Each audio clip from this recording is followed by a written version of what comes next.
Welcome to Not Milk Never Milk. Subscribe if you're lactose intolerant.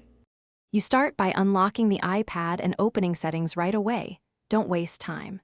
Tap Settings, then scroll to VPN or General, then VPN and Device Management so you can see profiles and active VPN entries.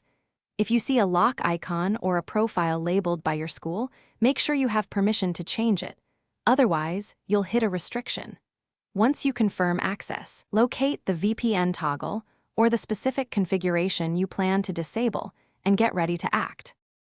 You now handle the core step, turning the VPN off.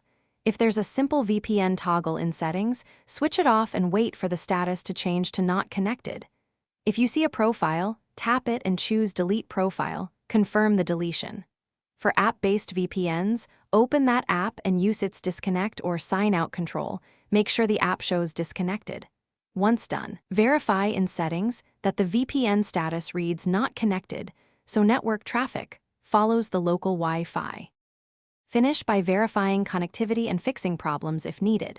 You should load a web page or run a simple speed test to confirm traffic no longer routes through the VPN. If the VPN remains active, reboot the iPad. This often clears stuck services. Make sure to recheck settings after restart. If changes are blocked by a school MDM or profile, contact the IT administrator and request removal or a configuration change. They can explain why the VPN is enforced and provide an approved solution.